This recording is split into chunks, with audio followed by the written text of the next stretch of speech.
Greetings, everyone. Greetings. I'm Angelo Robles. And if you're joining us live, it's early in the week. It's almost 9 o'clock.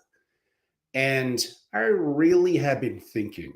One of the things that I wrote, and you all think I'm only focused on AI and investing in the family office. Very much not true.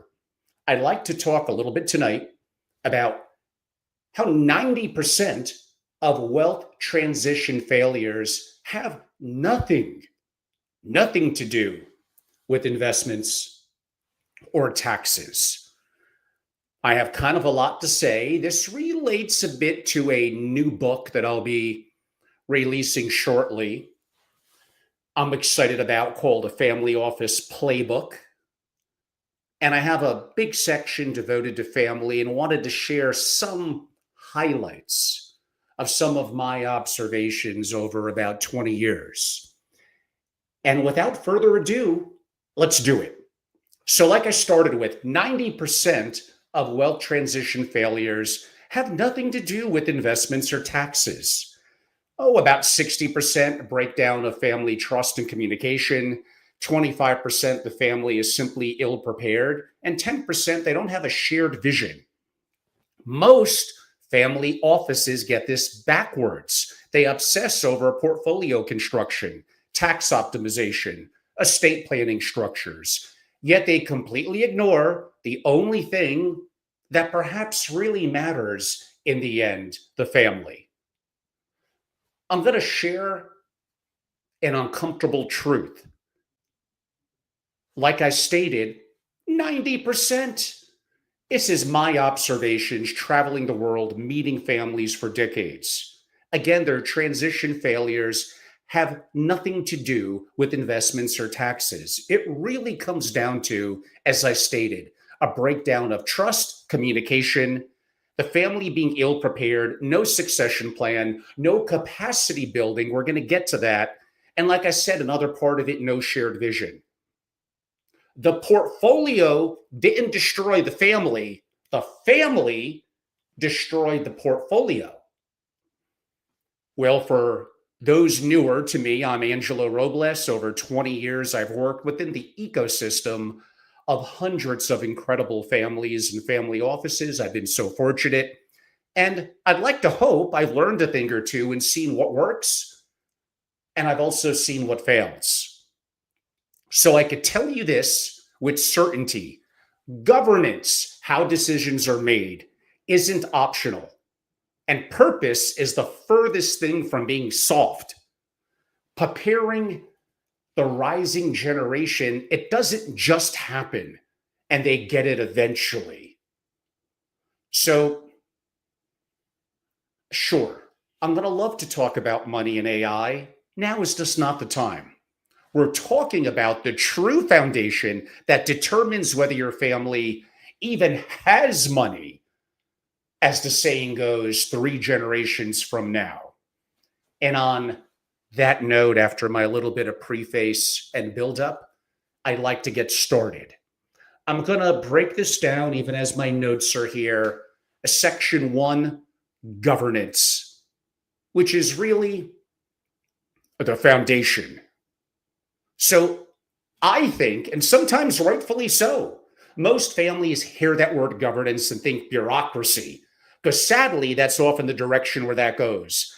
Unnecessary complexity, and maybe, I don't know, maybe something only for publicly traded companies, but not us as either a family business, which they somewhat more understand, or a family office.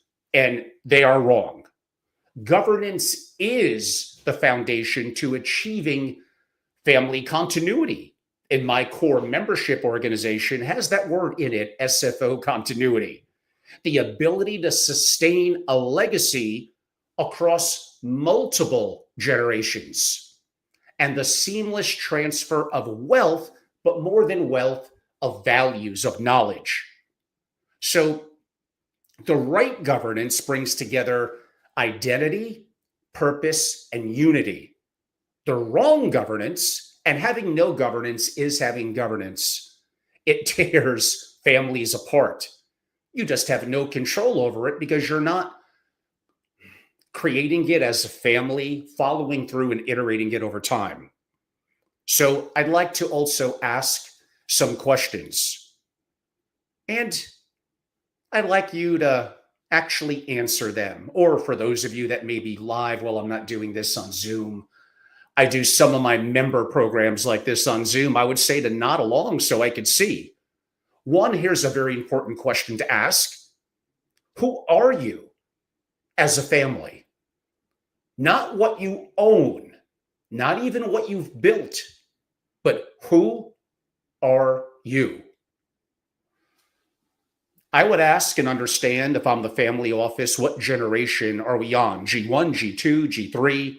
Is your current governance top down, effectively one person making all the decisions, or bottom up or bottoms up? Collaborative, distributed decision making. So, what I see constantly, families have an assumed identity, but they never really articulated it, never documented it, and never actually, and here's the important part, discussed it as a group. When was the last time, another question, when was the last time you gathered as a family or a family office or advisor representing the family and asked, again, who are we? No, not at Thanksgiving, not at a wedding, but a real dedicated conversation with professional. Now, we could go on that word a little bit, but we'll stay with it for now, with professional facilitation, where the real answers at least have the potential of coming out. If you can't answer who are we, then you don't have governance. You have hope. Hope that in this example is really masquerading as a plan. How are decisions made in your family really gets to the heart of governance. And no, an org chart isn't going to get it done. I mean, who actually decides? Is it one person, like I mentioned? Is it a committee, a consensus, a majority vote? Importantly, who has veto power? Is it explicit, or does everyone know that dad or mom can kill any decision that he or she doesn't like? I got another one. How long does it take to make a significant decision? Well, I'm going to tell you here's what really contributes and kills families. Decisions that drag on indefinitely. Decisions made and then ignored in all things in families that you all understand. Decisions where no one knows who actually really has the authority. So true intergenerational governance, the kind that actually works, is the family learning to make better decisions together. That usually means bottom up, collaborative, with respect for boundaries and a commitment to building the necessary skills together. But honestly, do most families really ever truly make that transition, or at least smoothly? Well, the answer is no. So, top down versus bottom up. So, maybe we'll start with, let's be clear when top down actually works and when it doesn't. Top down governance works when you have a patriarch or matriarch in a small family unit. The children aren't often adults yet. You're in a crisis and need rapid decisions. The founder is actively building wealth and has a clear vision. Now, in the example I just gave, that top down, well, one, it's the default. It may very well be the likely and preferred method. It's the most efficient approach for sure, especially earlier or mid during wealth creation. But there is a problem. As the children come of age, top down stops working. And as the family unit expands, top down definitely stops working.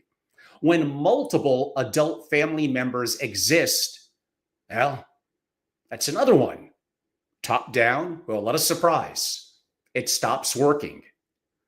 Oh, and when the wealth creator inevitably, as far as I know, passes on, it's near impossible for a generational family, G3 and beyond, to sustain without a collaborative bottom up governance. Or maybe I should say near impossible. Now, we may get a little bit into intent of the family and purpose, definitely purpose. I don't want to make this a lecture, although it's already beginning to feel a little bit that way. So ask yourself, are we still operating under top down governance when bottom up is needed? Is the wealth creator preparing for a transition, or honestly, and usually the case, kind of just avoiding it? Do the rising generations have any meaningful decision making authority? And of course, their ages obviously are going to play into this. Or are you or they pretending that, well, the founder will simply live forever? I'm going to mention 3 core governance challenges. There are 3 ways from my experience that governance fails. And I guarantee at least one of these is happening in your family right now. Number 1 is simply, as I noted, bad governance. Commonly top down, reduces adaptation capacity. We'll get to some of that shortly, and aggravates the very problems it's supposed to solve by making the system more rigid. Yeah, that's the word I'm looking for. So ask yourself, is our governance creating rigidity? It probably is. Or resilience? It probably isn't. Are family members feeling constrained or empowered? Is innovation being stifled? Are we solving problems, or is the honest answer with that sort of governance, well, you're not solving problems. You're actually creating new ones. Number 2, I would define as futile governance. This happens when governance exists on paper, and it might even be good, but not in practice. Decisions are made, maybe even properly in proper structure, and good decisions, but they're then ignored. Family members bypass governance when it's convenient for them. And what happens in that example is there's no accountability. You cannot get better. You cannot have proper governance. In what I describe, when you can't have accountability, everything's going to fall apart. You have beautiful documents, you have board meetings, and none of it matters. None of it. Because, well, why? As I mentioned, nobody follows it. Number 3 is contradictory governance. Well, that could be defined as your governance structures create conflicts with your stated, and you should, and very clear, have stated family values. You say that you value trust, but on the other hand, how come your governance is all about control? You say you value family relationships, but you're willing, what, to destroy them for your perception, for governance perfection, or more so maybe efficiency? How is that going to sustain the family and continuity across multiple generations? Your values and your structures are simply at war. And your family, of course, that's the one that pays for it. That's the one that is caught in the crossfire. So I ask, which of these 3 is killing, maybe slowly, but inevitably it will, your family?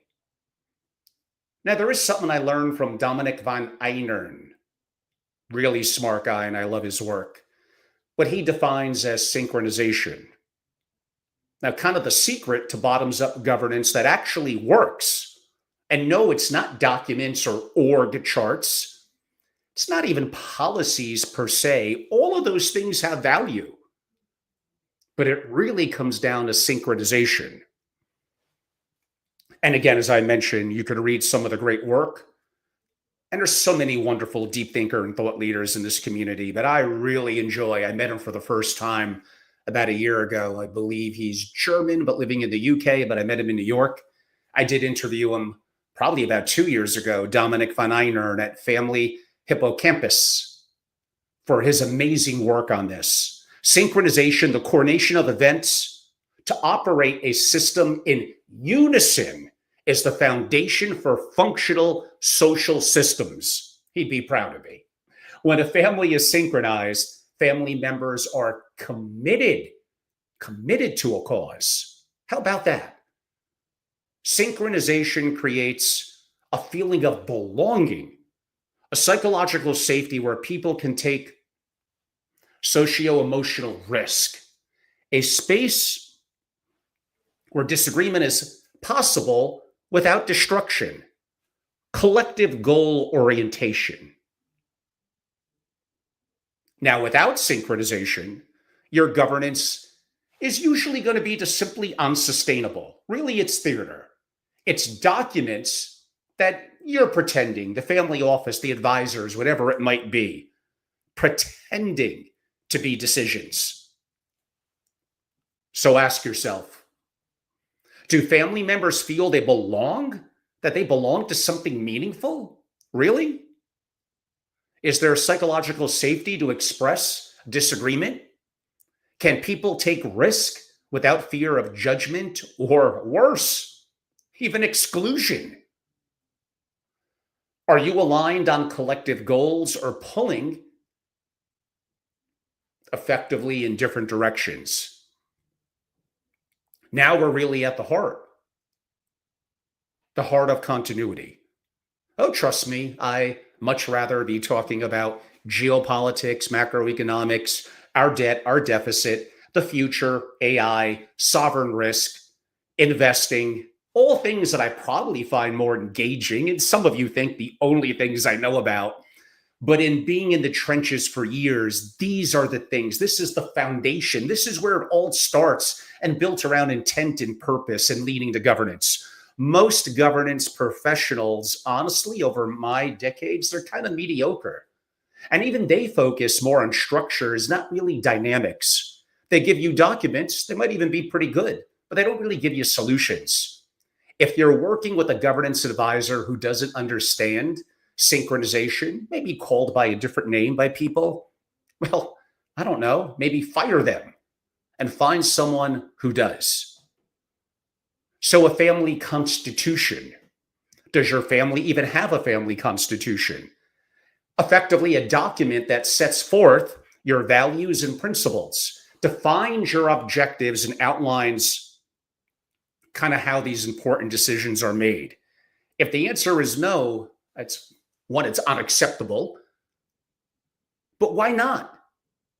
If the answer is yes, is it good? Is it inclusive? When was it even last reviewed?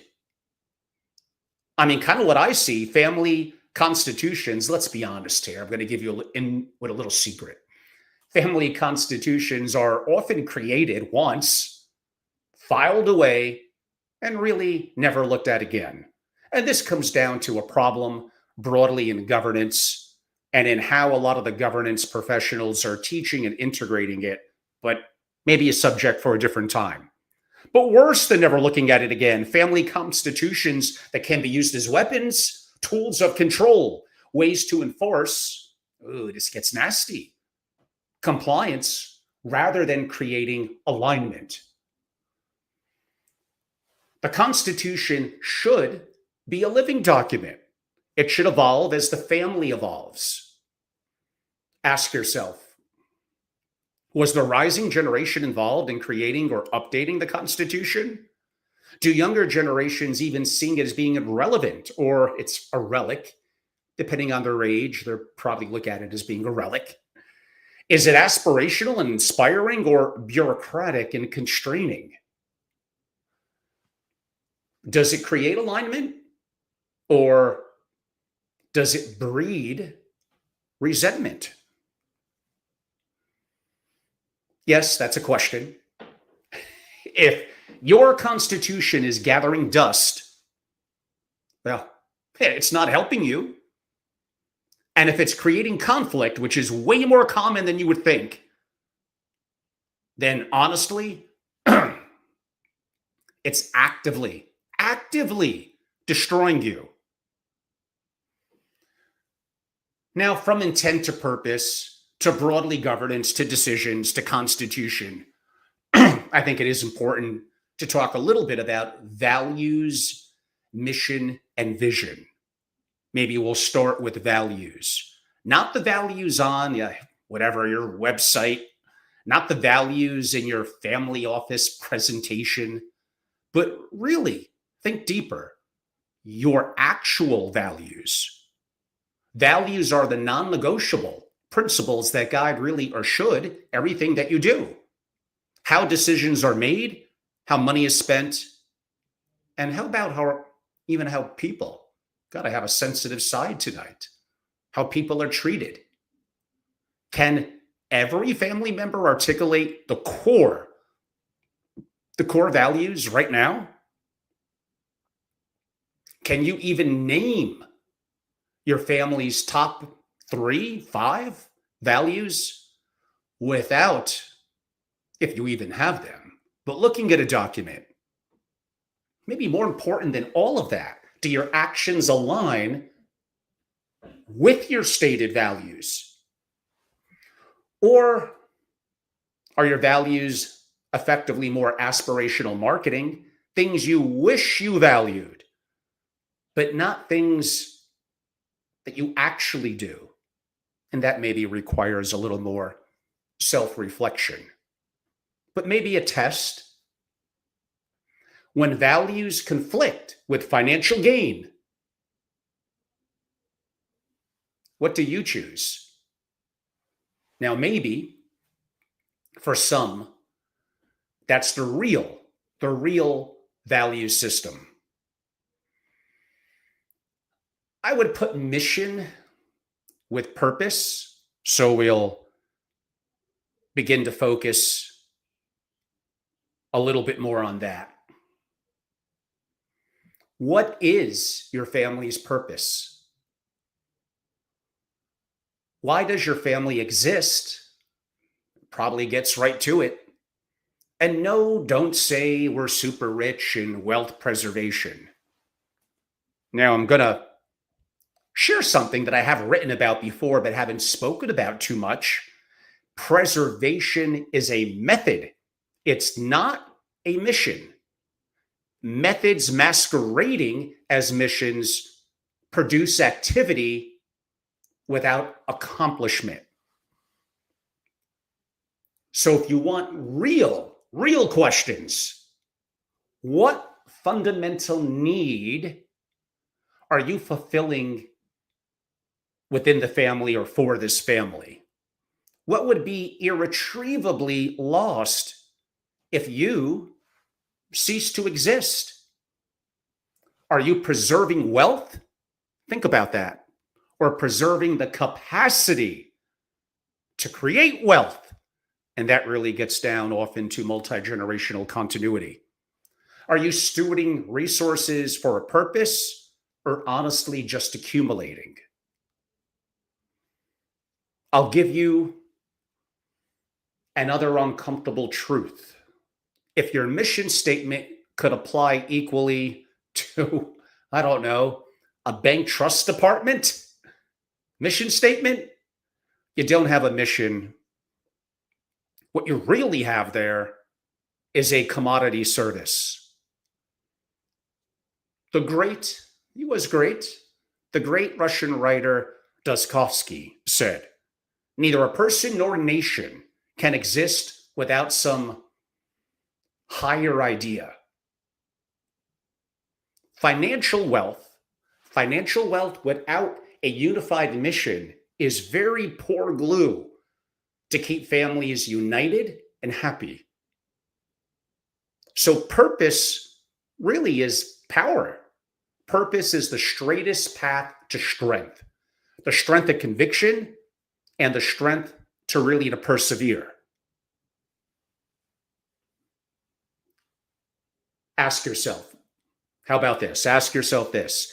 Can every family member articulate your mission, at least in their own words? Does your mission drive decision making, or does it really, again, commonly just sit in a binder? Do you actually believe your mission, or is it performative? And again, even assuming you have one, and things change. When was it last reviewed? Or again, stored away in the file as yet another relic? If you can't answer these questions, then even if you have it written and it's a relic in that file cabinet, you don't really have a mission. Vision. Vision is the compelling future of what the family will look like when it has accomplished its mission. Can you even describe what success looks like for your family if I had to go say, well, in today's world, this really is forever, but 20 years out? Is your vision shared and exciting to all generations, even the really young ones? Is it specific enough to guide decisions? Is it inspiring enough? Probably not, to create commitment. Most families, honestly, have really no vision beyond don't lose money. No, that's not a real vision, by the way. What that is really is more of a fear. And that says a lot about many different things. Now, I think family retreats are intriguing. When was the last meaningful family retreat? No, it's different than just a vacation, but really a coordinated, immersive gathering with, again, the word I do use a little carefully, professional facilitation. Dedicated time for deep conversations about all the things we're talking about here, which come down really to intent and purpose. And again, defined kind of the trio within our family office and governance community as value or values, mission, and vision. Family retreats, I believe, I've seen them done very well, are essential for collaborative governance. But most family office retreats are perfunctory. They feel like an obligation and really more of a check the box exercise. I mean, do you even use high level professional facilitators, or just try to, let's just wing it? And how about, is there dedicated time for the difficult conversations, or do you simply just avoid them? Do retreats, and again, I kind of hinted at this before, create alignment, or really just, like many things, go through the motions? And I go back to this as well. I don't even care if they're very young. Is the rising generation actively involved, or just very passive observers? Now, here's really the critical question about this. Do retreats lead to action? Or just good feelings that evaporate, I don't know, a day, a week later? Let's talk a little bit about family leadership and focus. And I'll begin again with another brutal question.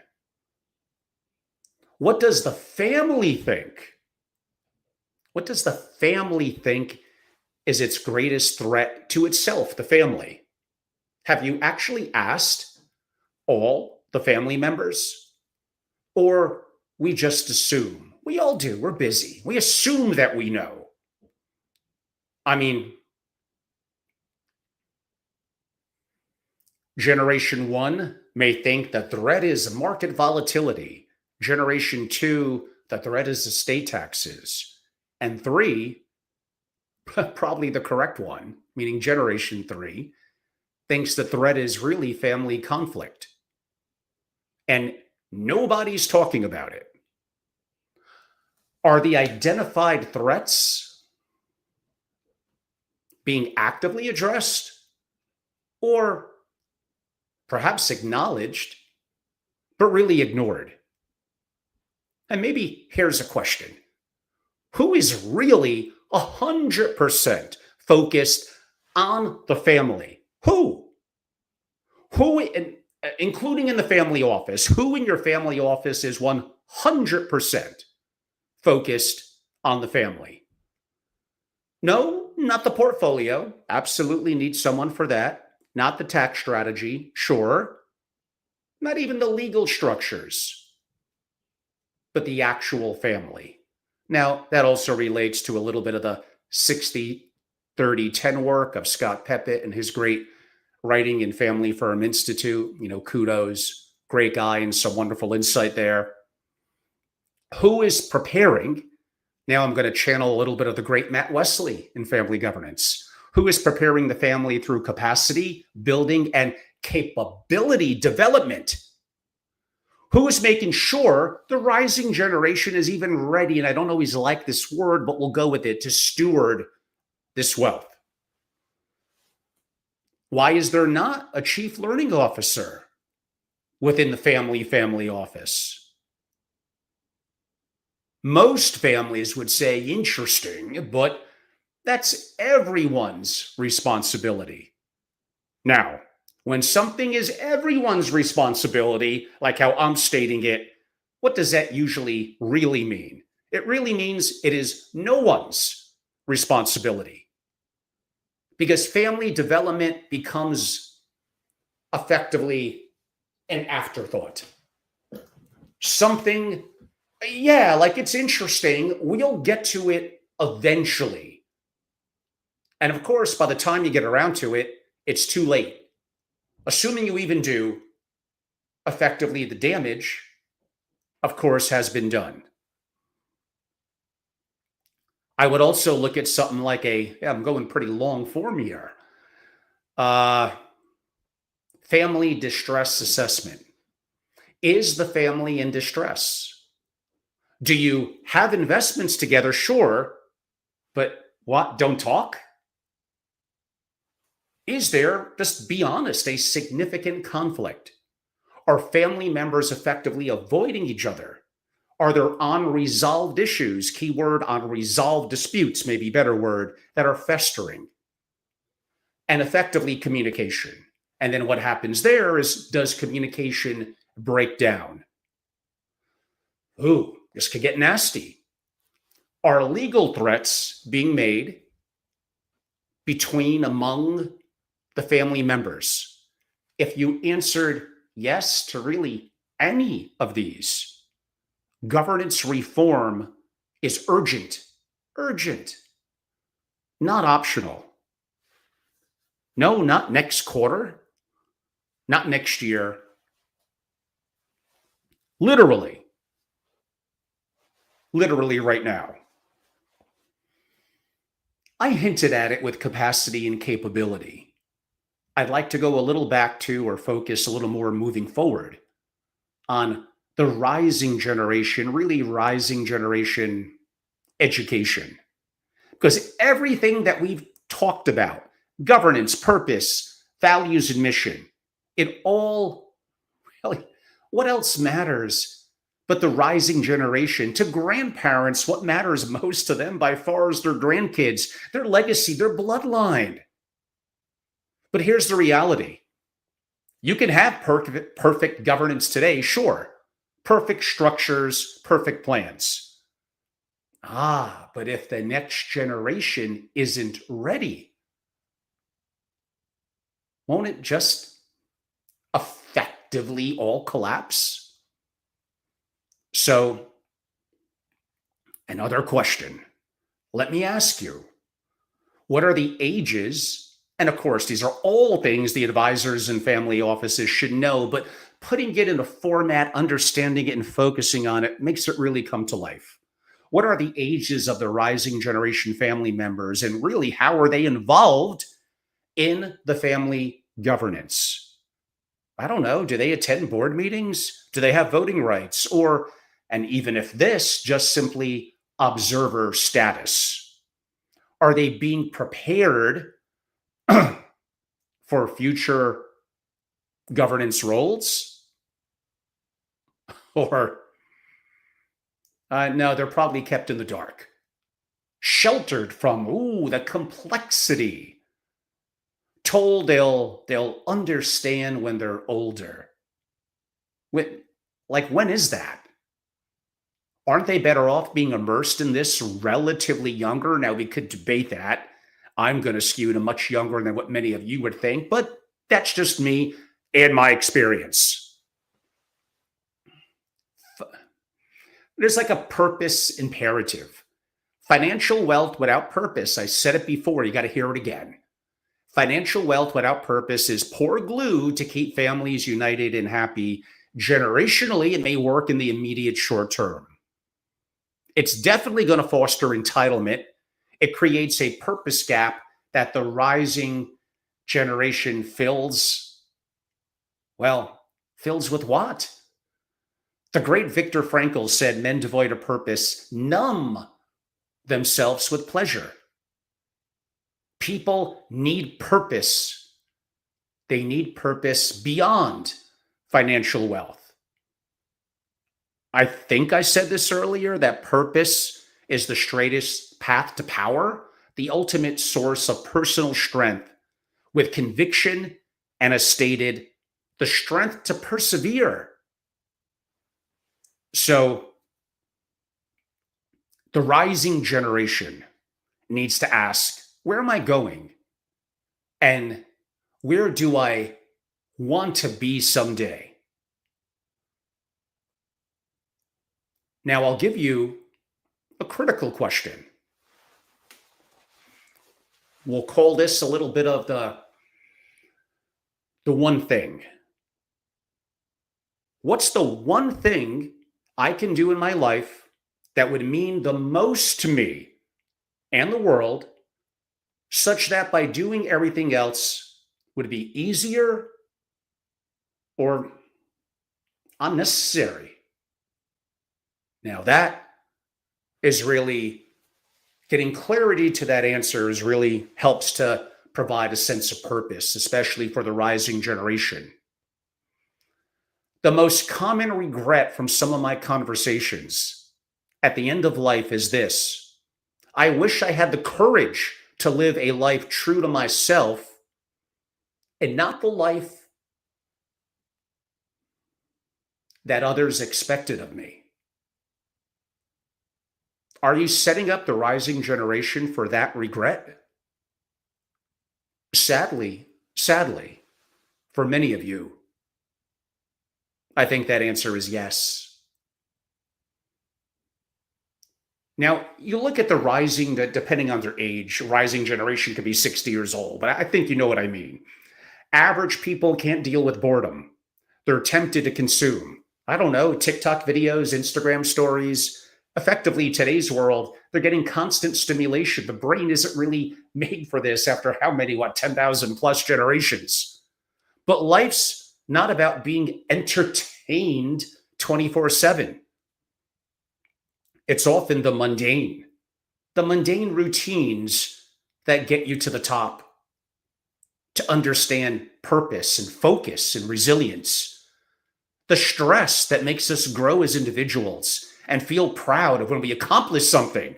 The struggle, the days and nights of focused work. Does the rising generation even understand and accept this reality? Are they building discipline and focus, or ignored and kind of seeking constant stimulation?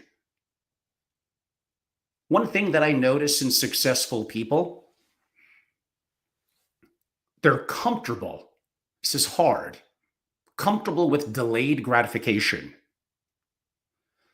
Do they really understand the work that built the family's success and wealth? I mean, honestly, I think sometimes it's not spoken about. They just think it magically appeared. And this also relates to a communication crisis within the family. Really, intergenerational communication, really, the lack of it. That's been identified as a significant impediment in succession transitions. How do different generations of the family talk about wealth, about values, and family purpose? Yeah, that's a question. Are conversations authentic or surface level? Do older generations share their experiences, their trials, their tribulations, their mistakes? Or they just keep it to themselves? Does the younger generation feel even heard, valued, or often dismissed? And another question, like, what's preventing these deeper communications? Well, I guess I could tell you what's preventing it: fear, discomfort, and simply just avoidance. The older generation is afraid of appearing vulnerable, afraid to admitting mistakes.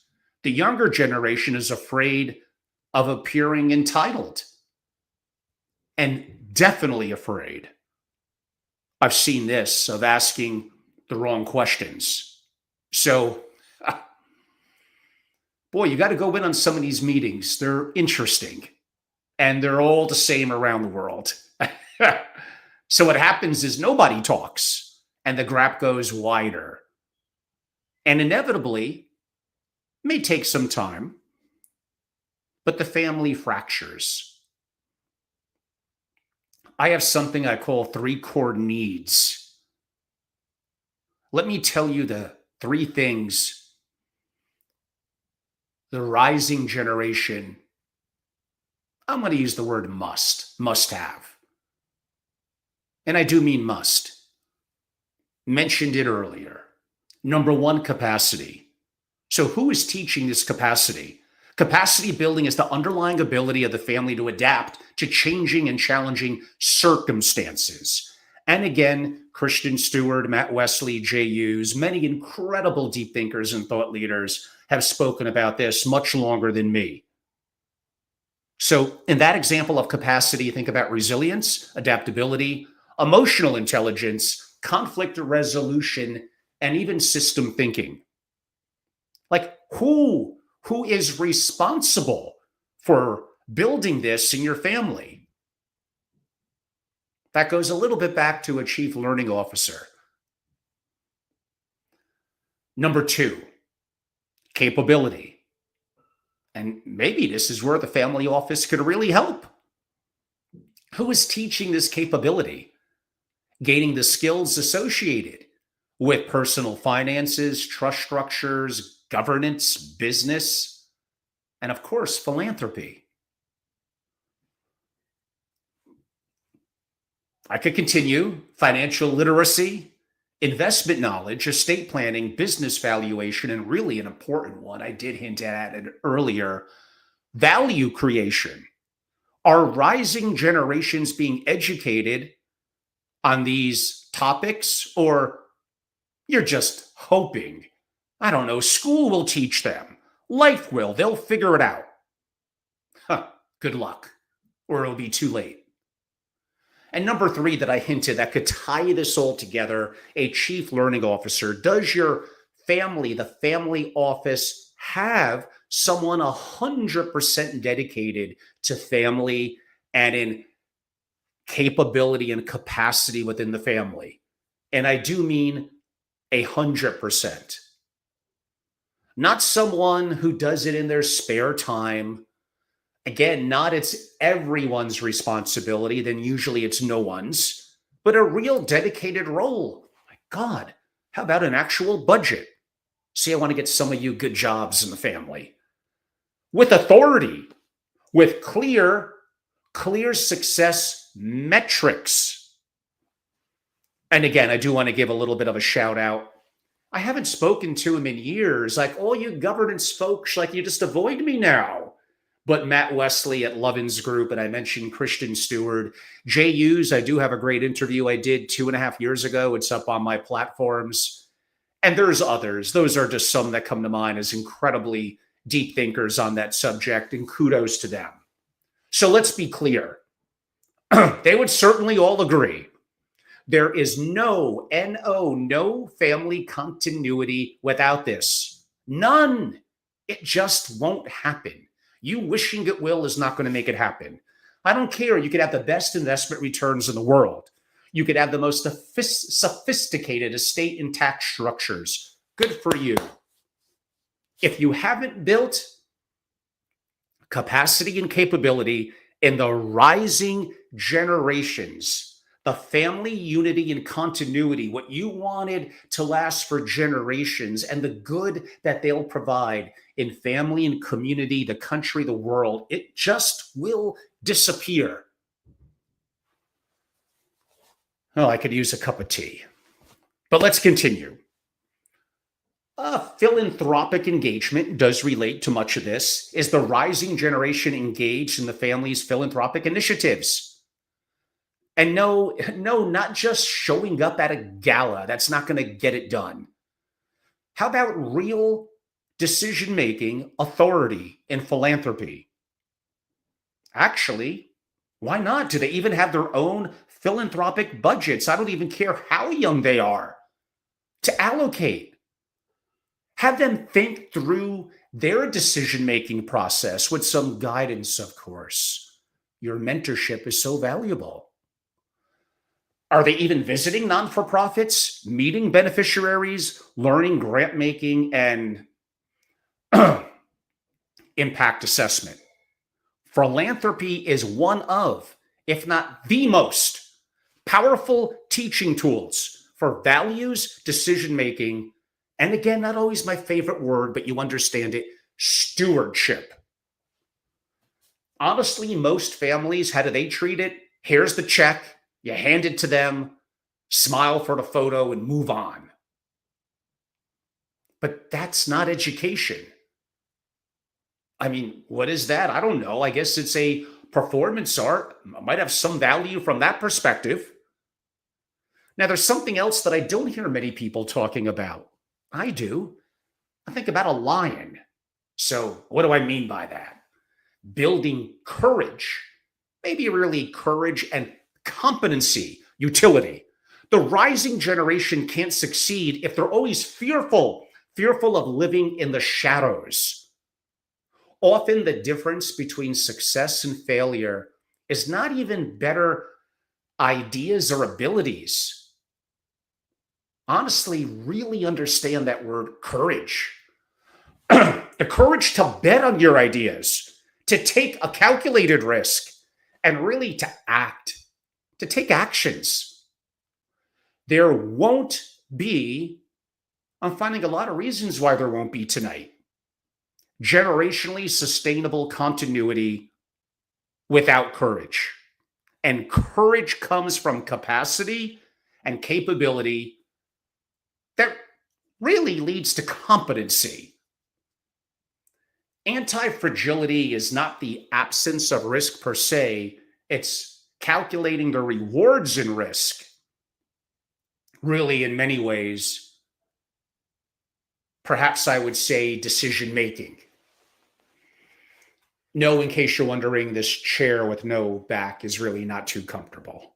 I don't know how I've sat here and done 3-hour interviews before, like whatever, half an hour in, and I'm feeling the pain. And yes, in case you're wondering, I don't have one quite in hand's reach. I think I earned one of my beloved cigars after this one, everyone. So I'm going to enjoy that tonight.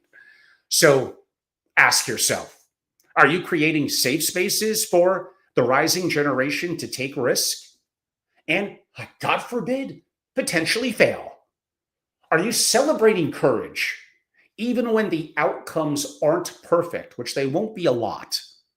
Are you teaching calculated risk taking? Of course, not recklessness or extreme caution either.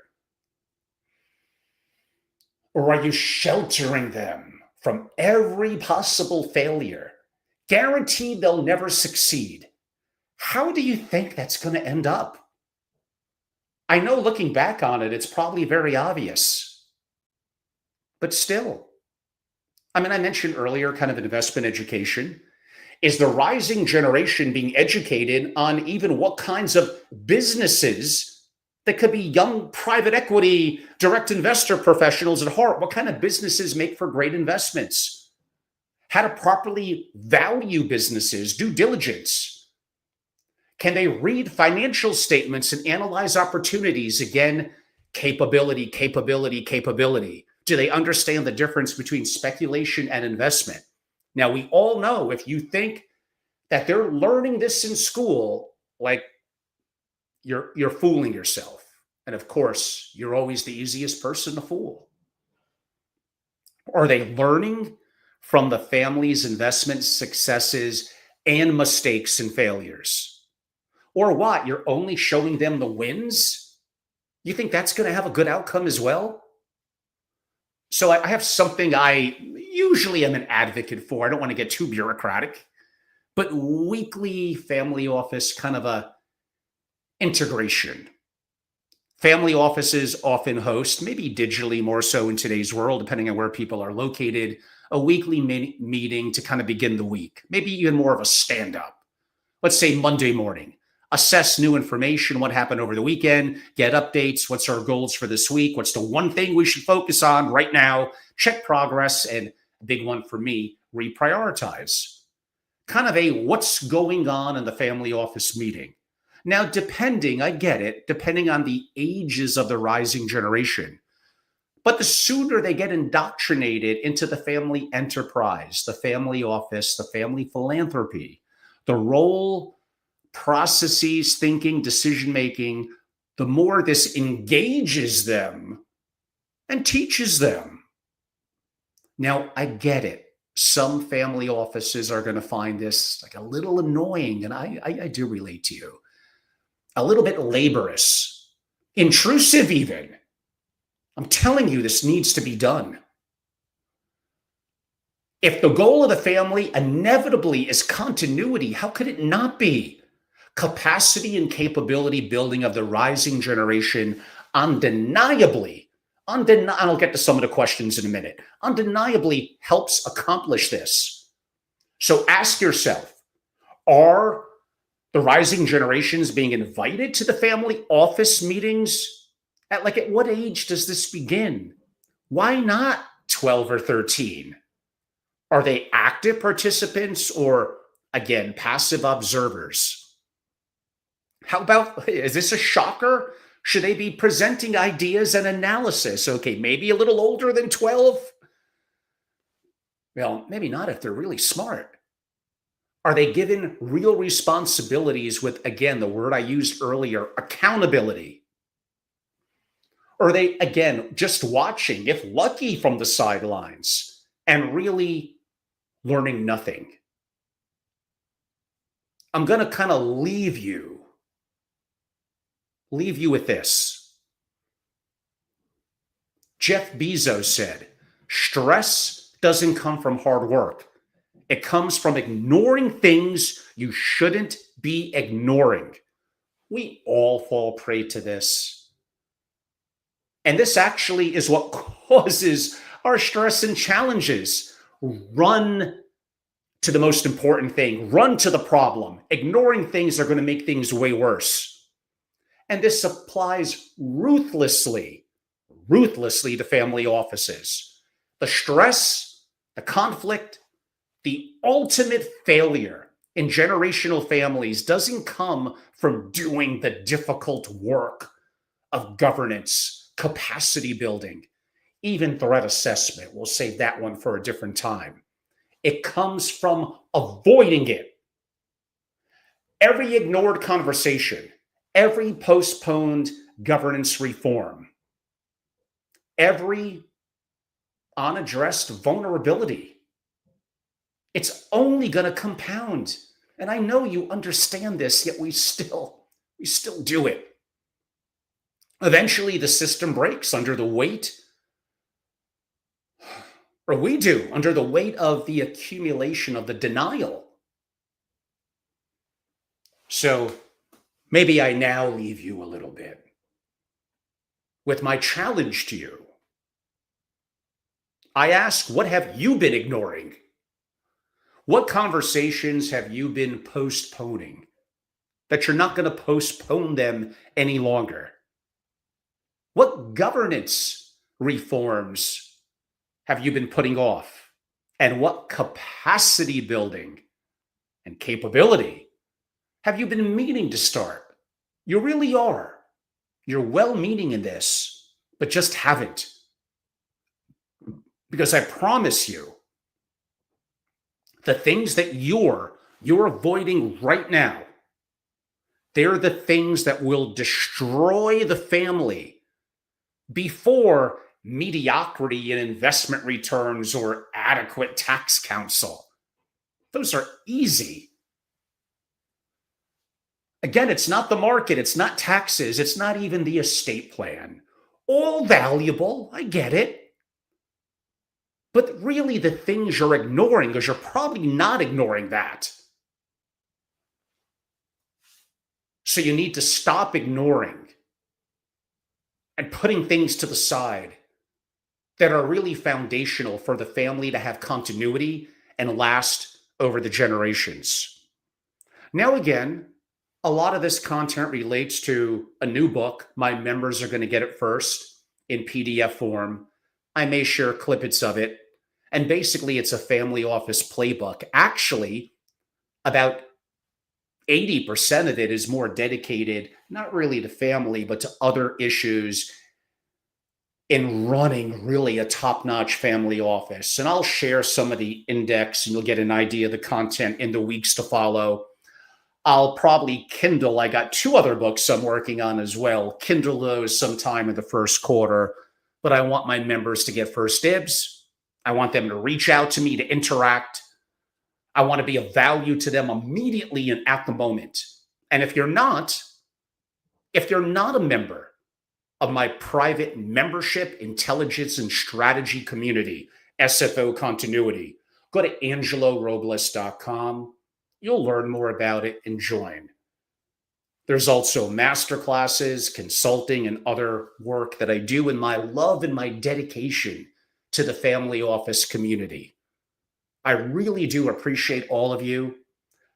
I know, I get it. This is not maybe the most exciting subject.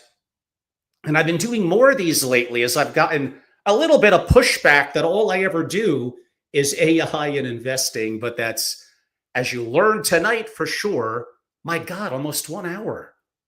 That is definitely not true. There's many things that make up an incredible family, a great family office. And this is the foundation of it. And very, very important to cover. Oh, I see there's some great people that have joined us. Thank you. Thank you. Just taking a quick peek.